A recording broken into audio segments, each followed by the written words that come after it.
Well, certainly a lot of the challenges that we've been experiencing this year will continue into next year, but there are both short-term and long-term steps that we can take to do something about it. Look, part of what's happening isn't just the supply side, it's the demand side. Demand is up because income is up, because the president has successfully guided this economy out of the teeth of a terrifying recession.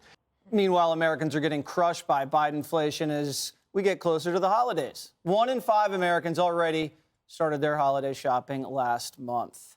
All right, Dana, so we have empty shelves, high inflation, soaring gas prices, labor shortages, high crime, and a migration crisis. And in this country, and probably any other country, if you just have maybe 3 of those things, that's a political crisis. Biden has all of them. And what you can trace all of those issues back there are policy decisions and policy decisions that have consequences. And so you have all of those things happening, especially when you overstimulate the economy. And you saw just last week, over 50% of people polled by Gallup said, we don't want government to get any bigger. We don't think we need any of this extra money. Like, they realize that what happens is if you have a situation where you have increased demand, not enough supply, what's going to happen? This is exactly what's going to happen. The other thing is that Mayor Pete has been quite indignant, right? He's frustrated that people say that maybe he shouldn't have been on paternity leave. I'm fine, take your paternity leave. But if you take leave, that means that somebody fills in for your job. And I looked it up. And there is a deputy transportation secretary. Wow. Her name is Polly Trottenberg. And I don't remember seeing her out there either. I feel like all of these issues seem to come at them late because they're really focused on trying to pass things like the human infrastructure bill. And then they forget that all of these other things are happening. When I took my paternity leave, I was only gone for a couple days, and someone took my place here at the table. What do I just had? They call it the 4, the entire paternity? That's not how it works. This is a great test for government. If no one notices a loss of services or that you're not there, maybe get rid of him. Yeah. Maybe he should be fired if no one cared. Even the fact that no one in the media did a welfare check. We haven't seen the transportation secretary since somebody... Mayor Pete, are you okay? Are you okay? Shut up, I'm bottle feeding. I'm going to start using the excuse of bottle feeding because technically I am feeding myself. But look, as a person, Pete is right to take off that time if it's available. But as a leader, he's an embarrassment.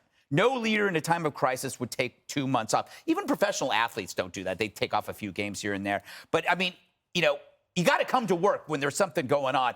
But the chaos with the whole cargo thing, his experience is the perfect metaphor. It didn't disturb his lifestyle.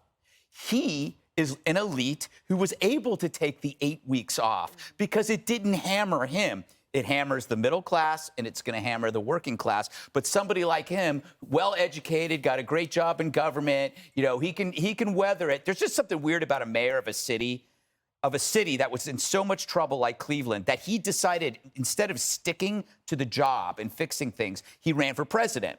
So that makes you smart, but it makes you a terrible leader. That's what we're finding out. He abandoned the city of twinkly lights, according to Joe Biden. South Bend. My favorite, Richard, he says, our supply chains can't keep up. Well, where did he and all his McKinsey guys put the supply chains? In China. Well, they can't keep up because they're halfway around the world. I don't think he put the supply chains. McKinsey advised the politicians, along with the Fortune 500 companies, put them in China. You avoid regulations, taxes, and you have to pay your workers less. There's nothing more that I want than for all of our supply chains to be here in the United States. The reality is that, and I will also grant you that I think the Biden administration was a little bit slow to the mic in addressing how we deal with the supply chain issue.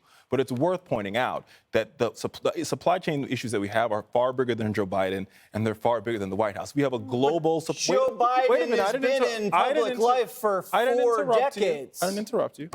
We're dealing with a global supply chain issue. If you're paying attention to the global news, what you'll find out is that last week in the United Kingdom, they ran out of fuel.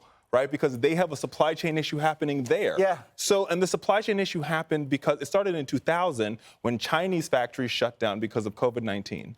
And we had orders in China that were 2 months behind. And then when China started sending their products to the United States, our port shut down because we had COVID-19 and we had social distancing issues. So now what we're dealing with is a relay race that is about 100 yards back, and we're trying to catch up. So yes, you're right. The Biden administration was slow to the pass to say, America, here's what we're dealing with. Here's why this slowdown is happening. Like you said at the beginning of this segment, right? We have a labor shortage. It's happening with truckers. It's happening with longshoremen, which is also impacting, which has downward pressure on what's actually happening right now. So the American people are seeing empty shelves. They're waiting 3 and 4 months to get their sofas, to get their Mini Longer than Coopers. that. Mini Coopers, to get their iPhone 13s. But the result of it is a globalized problem that is a result of the fact that we just dealt with a global pandemic that affected the whole world, in which we shut the light switch off of the entire global economy. And why was that? Because of government policies. Because and millions of decisions that were Americans made. died. That's why it was. And And millions of people around the world and died. as a result of because government of a disease policies that to stop spread production, by nasal to stop production, to implement restrictions that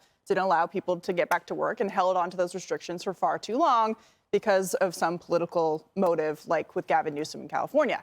Back to Pete Buttigieg. When he was running for president, people in the primary, Democratic primary, were saying, look, he can't even fix potholes in South Bend. Why are we going to not only elect him as president, but he's going to be Joe Biden's transportation secretary? Pete Buttigieg was on paternity leave. Says he didn't have time to appoint someone to take over his job, was off the clock. He had plenty of time to participate in a documentary. He had plenty of time to do an interview with People magazine about his new life. So it's just a matter of prioritizing his fame and wanting to pull a Fauci on being on the cover of magazines versus dealing with real problems that America's having right now with the supply chain. Final thing I'll say is, now that the ports are backed up in California, they need people to offload what's in the port, and they need drivers. That's a shortage of workers. Well, California labor law through AB 5 doesn't allow that because you can't hire gig workers. The PRO Act, which is in the infrastructure bill that Joe Biden wants to pass, does the same thing on a national level. Every single person you hire has to be a full-time employee with full benefits, and they do that because they want the unions for political capital. And so this problem's not getting fixed on a policy level anytime soon, whether it's through the Biden administration or through California politics either. So what I hear you saying, Katie, it's the Democrats' fault. Is that what you're saying? Yes, Okay, very much that's so. what I heard you Yeah. say. And by the way, Richard, the reason they're having fuel shortages in Europe is because Putin's playing energy politics. Actually, it's because they have a shortage of truckers there. That's why. global news. Coming Pay up. attention. Hey, Sean Hannity here. Hey, click here to subscribe to Fox News YouTube page and catch our hottest interviews and most compelling analysis. You will not get it anywhere else.